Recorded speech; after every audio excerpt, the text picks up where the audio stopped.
ആരാണ് ദൈവം? ഈശ്വരൻ. നാസ്തികനുണ്ടാവുകയ്യ ഈ ധ്രുവൻ്റെ സ്തുതി കേട്ടാൽ. അല്ലയോ? നിരീശ്വരവാദി എങ്ങനെ ഉണ്ടാവും? നമ്മുടെ നാട്ടിൽ നിരീശ്വരവാദികളുണ്ടെന്നാണ് പറയണത്. പക്ഷേ അവന് വാസ്തവത്തിൽ ഈശ്വരൻ എന്താണെന്ന് അറിയില്ല. ചില ആൾക്കാർ വിശ്വസിക്കുന്നു, ചില ആൾക്കാർ അവിശ്വസിക്കുന്നു. ആരെ? കോൺസെപ്ച്വൽ ഗോഡിനെ. ഇതിൻ്റെ നമ്മുടെ സങ്കല്പത്തിലുള്ള ദൈവത്തെയാണ് നിങ്ങൾ ഭരിക്കുന്നത്, സങ്കല്പത്തിൽ ദൈവത്തെയാണ് ഇല്ല എന്ന് പറയുന്നത്. പക്ഷേ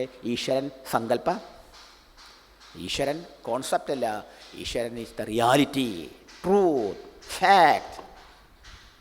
ഈശ്വരനുള്ളത് കൊണ്ടാണ് ഞാനുള്ളത്, നിങ്ങളുള്ളത്, ഈ ഉലകമുള്ളത് അല്ലേ? ഇതിനൊക്കെ എക്സിസ്റ്റൻസ് ഉണ്മ കൊടുക്കുന്നത് ആരാ? നമുക്ക് ജീവൻ തരുന്നത് ആരാ? നമ്മുടെ കണ്ണിന് കാണാനാരാ കഴിവ് തന്നേ? കണ്ണുണ്ടായതുകൊണ്ട് മാത്രം കാണാൻ പറ്റുമോ?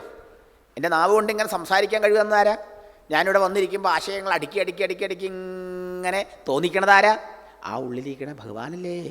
യോ അന്തഃപ്രവിശ്യ മമ വാചമിമാം പ്രസുപ്താം സഞ്ജീവയതി അഖിലശക്തിധരാ സ്വധാംനാം അന്യാംശ ഹസ്തചരണശ്രവണത്വകാദീൻ പ്രാണാൻ നമോ ഭഗവതേ പുരുഷായ തുഭ്യം. ആരാണ് ഈശ്വരൻ? എന്താണ് ഈശ്വരൻ? തമ്മിലുള്ള ബന്ധം, ഈശ്വരനും പ്രപഞ്ചം തമ്മിലുള്ള ബന്ധം എന്താ? ഇതൊക്കെ ഇതിലുണ്ട്. ഭഗവാനെ സർവശക്തനായ അവിടുന്ന് എൻ്റെ ഉള്ളിൽ പ്രവേശിച്ചില്ലായിരുന്നുവെങ്കിൽ വെറും ശവമായ ഈ ശരീരം ജീവനോടെ പ്രവർത്തിക്കുമായിരുന്നോ? ധ്രുവൻ ചോദിക്കുക ഭഗവാനോട്.